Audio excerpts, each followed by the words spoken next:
Srimad Bhagavatam, translated with commentaries by His Divine Grace A.C. Bhaktivedanta Swami Prabhupada. Canto 1, Chapter 6. Conversation between Narada and Vyasa. Text 35. It is true that by practicing restraint of the senses by the yoga system, one can get relief from the disturbances of desire and lust, but this is not sufficient to give satisfaction to the soul, for this satisfaction is derived from devotional service to the Personality of Godhead. Purport. Yoga aims at controlling the senses by practice of the mystic process of bodily exercise in sitting, thinking, feeling, willing, concentrating, meditating, and at last being merged into transcendence. One can control the senses. The senses are considered like venomous serpents, and the yoga system is just to control them. On the other hand, Narada Muni recommends another method for controlling the senses in the transcendental loving service of Mukunda, the Personality of Godhead. By his experience, he says that devotional service of the Lord is more effective and practical than the system of artificially controlling the senses. In the service of the Lord, Mukunda, the senses are transcendentally engaged. Thus, there is no chance of their being engaged in sense satisfaction. The senses want some engagement. To check them artificially is no check at all, because as soon as there is some opportunity for enjoyment, the serpent-like senses will certainly take advantage of it. There are many such instances in history, just like Vishvamitra Muni, who fell a victim of the beauty of Menaka. But Thakur Haridas was allured at midnight by the well-dressed Maya, and still she could not induce that great devotee in her trap. The whole idea is that without devotional service of the Lord, neither the yoga system nor dry philosophical speculation can ever become successful. Pure devotional service of the Lord, without being tinged with fruitive work, mystic yoga, or speculative philosophy, is the foremost procedure to attain self-realization. Such pure devotional service is transcendental in nature, and the systems of yoga and jnana are subordinate to such a process. When the transcendental devotional service is mixed with the other subordinate process, it is no longer transcendental, but is called mixed devotional service. Srila Vyasadeva, the author of Srimad Bhagavatam, will gradually develop all these different systems of transcendental realization in the text. Text 36. O Vyasadeva, you are freed from all sins. Thus, I have explained my birth and activities for self-realization, as you asked. All this will be conducive for your personal satisfaction also. Purport.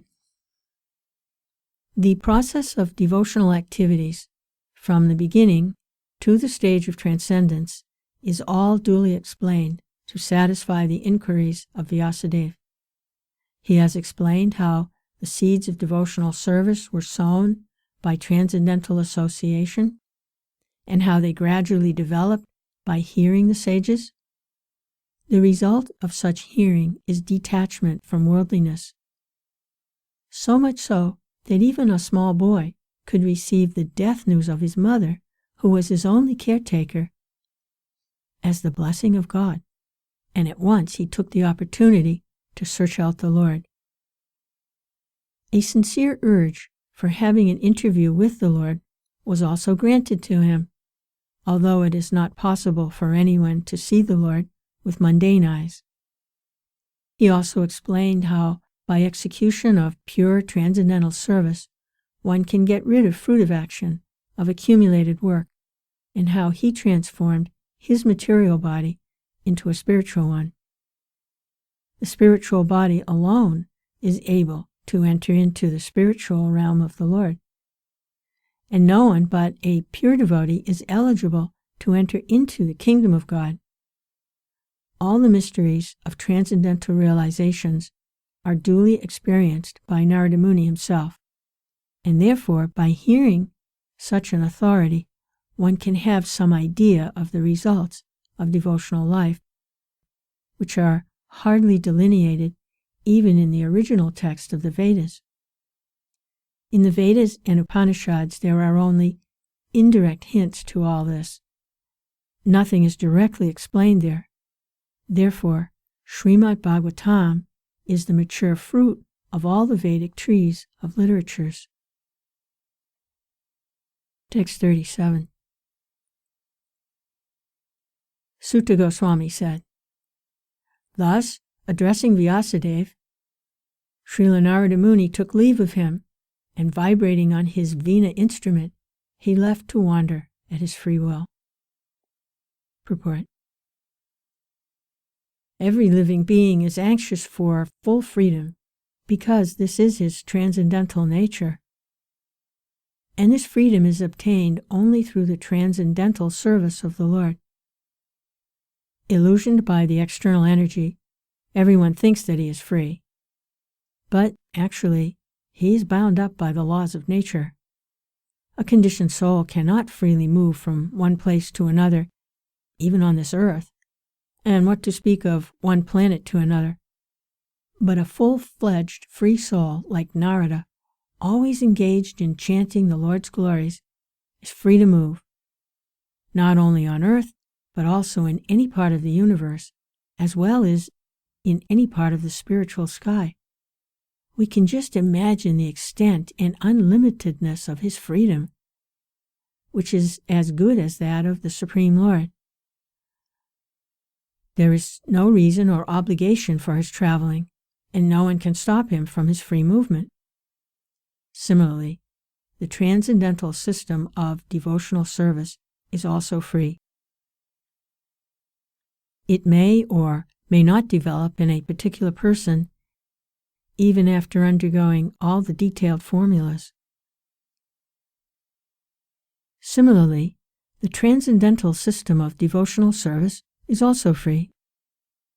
It may or may not develop in a particular person, even after undergoing all the detailed formulas. Similarly, the association of the devotee is also free. One may be fortunate to have it, or one may not have it, even after thousands of endeavors. Therefore, in all spheres of devotional service, freedom is the main pivot. Without freedom, there is no execution of devotional service. The freedom surrendered to the Lord does not mean that the devotee becomes dependent in every respect. To surrender unto the Lord through the transparent medium of the spiritual master is to attain complete freedom of life. Text 38. All glories and success to Srila Narada Muni, because he glorifies the activities of the Personality of Godhead, and so doing, he himself takes pleasure and also enlivens all the distressed souls of the universe. Purport. Sri Narada Muni plays on his instrument to glorify the transcendental activities of the Lord and to give relief to all miserable living entities of the universe.